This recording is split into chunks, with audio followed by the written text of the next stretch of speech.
dari jajaran Polda Metro Jaya dan juga Polres Metro Jakarta Pusat berupaya memukul mundur massa untuk segera meninggalkan area kompleks parlemen untuk bisa disterilisasi dan dilakukan kegiatan sebagaimana biasanya bagi warga lainnya.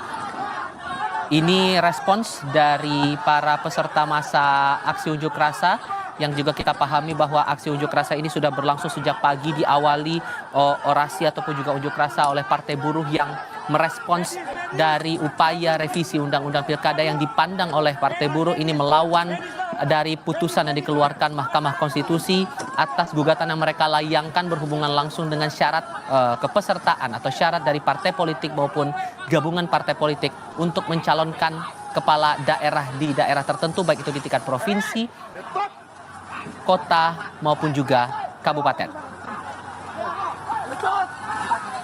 Sempat terjadi kericuhan di tengah-tengah proses unjuk rasa di depan maupun juga di belakang kompleks Parlemen Senayan Jakarta. Bahkan beberapa bagian pagar kompleks parlemen ini roboh di beberapa bagian begitu, dan dilakukan oleh massa dan coba dilakukan sterilisasi maupun juga audiensi antara pihak pengamanan bersama dengan massa untuk diharapkan aksi unjuk rasa ini bisa berjalan tertib dan kondusif di tengah isu yang terbilang cukup panas di tengah masyarakat. Visual sebelah kanan layar kaca Anda adalah gambaran lebih dekat dari proses pukul mundur dari pihak kepolisian kepada massa yang masih berada di sekitar kompleks parlemen. Sementara di bagian kiri layar kaca Anda adalah suasana di jalur tol dalam kota di sekitar kompleks Parlemen Senayan Jakarta, baik itu dari arah Gatot Subroto maupun juga dari arah Slipi. Ini masih tertutup, masih dikuasai oleh massa yang masih berada di sekitar kompleks Parlemen Senayan Jakarta. Untuk Anda yang masih beraktivitas di sekitar Jalan Gatot Subroto maupun juga di sekitaran kompleks DPR MPR, tampaknya patut untuk berhati-hati dan mencari jalur alternatif yang berada di sekitarnya.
Polisi masih berupaya membubarkan paksa demonstran yang masih berada di sekitar Jalan Gatot Subroto, tepatnya di depan kompleks DPR MPR Senayan Jakarta, karena masa untuk berorasi sudah habis sehingga area di sekitar kompleks parlemen harus disterilisasi sehingga bisa digunakan kembali oleh masyarakat untuk melakukan aktivitasnya sebagaimana biasanya.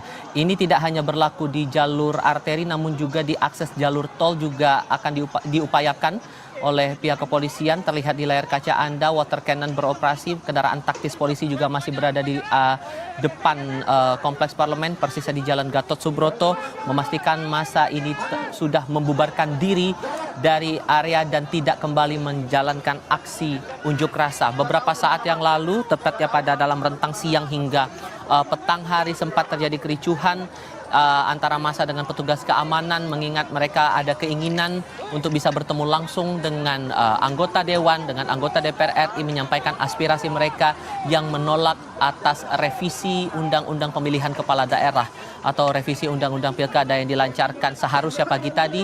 Namun dari keterangan terakhir yang disampaikan oleh Sufmi Dasko Ahmad selaku Wakil Ketua DPR RI fraksi Partai Gerindra, bahwa revisi Undang-Undang Pilkada oleh DPR dibatalkan.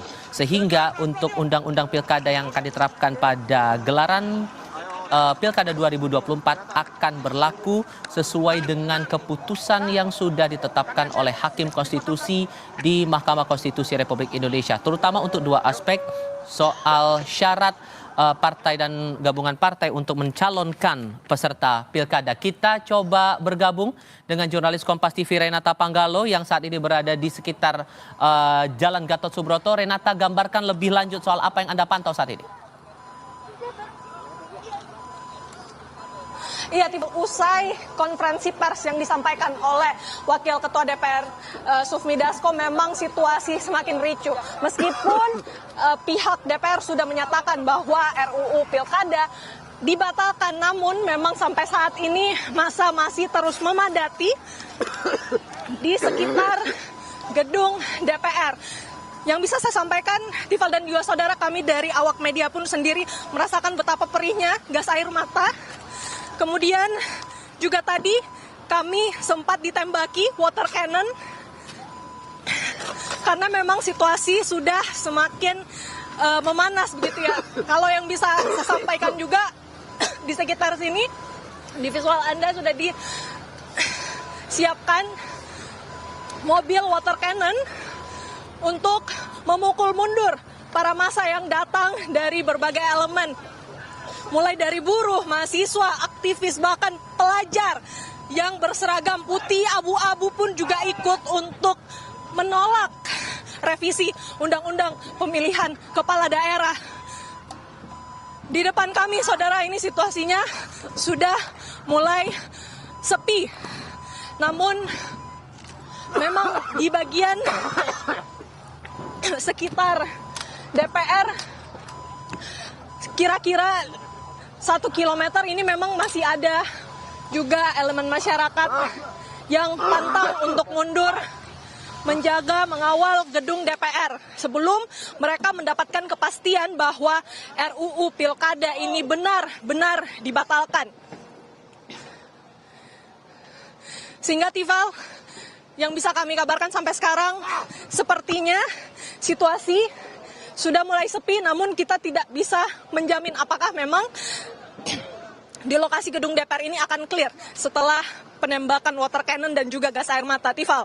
Oke, saya harap Anda tetap berada di lokasi yang aman sambil bisa menenangkan diri juga di tengah upaya polisi berupaya untuk membubarkan paksa massa yang masih berada di Kompleks Parlemen Senayan, Jakarta. Renata, terima kasih. Kita coba untuk berbincang, merespons lebih lanjut lagi soal sikap DPR yang memutuskan membatalkan revisi terhadap Undang-Undang Pilkada ini bersama dengan para narasumber. Saat ini sudah bergabung Mas Joko Anwar dan juga Farid Darmawan dari Universitas Diponegoro.